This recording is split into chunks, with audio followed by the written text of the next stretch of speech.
Je voulais te poser cette question très longtemps. Pourquoi tu te couvres souvent les cheveux?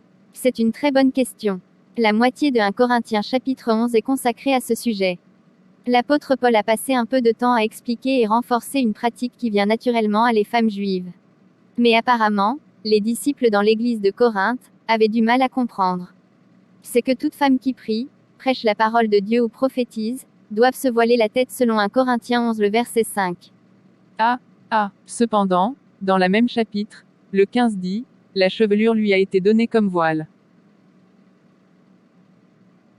Je comprends ta confusion. Car apôtre Pierre lui-même reconnaît dans 2 Pierre 3 le verset 15 et 16, que les lettres d'apôtre Paul sont parfois difficiles à comprendre. Mais il a ajouté que, c'est pour seulement les personnes ignorantes et mal affermies qui tordent le sens, comme celui des autres écritures, pour leur propre ruine.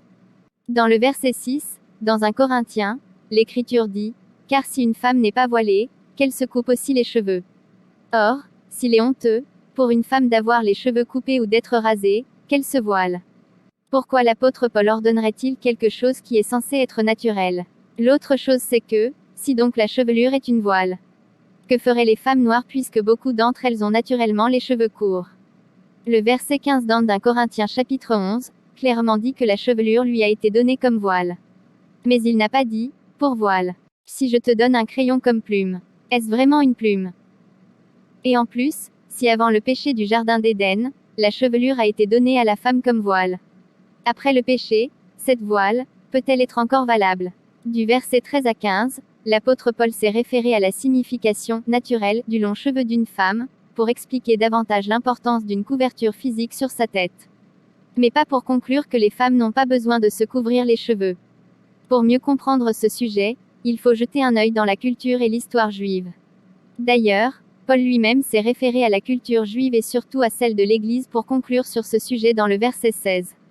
Bien qu'il n'y ait pas de commandement clair dans l'Ancien Testament qui ordonne aux femmes de se couvrir la tête. Nombre chapitre 5 le verset 18 suggère que les femmes avaient l'habitude de porter une couverture physique sur la tête. Le verset dit, le sacrificateur fera tenir la femme debout devant l'Éternel, il découvrira la tête de la femme, et lui posera sur les mains l'offrande de souvenir, l'offrande de jalousie, le sacrificateur aura dans sa main les eaux amères qui apportent la malédiction. Veut-il dire ici que le sacrificateur doit raser la tête de la femme? Contrairement à la culture païenne, la culture juive a été façonnée par Dieu lui-même. Jusqu'à aujourd'hui, nous pouvons voir comment les femmes continuent de se couvrir la tête au Moyen-Orient. La religion catholique, qui est malheureusement une déroutement direct de l'Église primitive, prouve que les femmes dans l'Église avaient l'habitude d'avoir une couverture physique sur la tête. C'est pourquoi, Paul a dit dans le verset 16, si quelqu'un se plaît à contester, nous n'avons pas cette habitude, non plus que les églises de Dieu.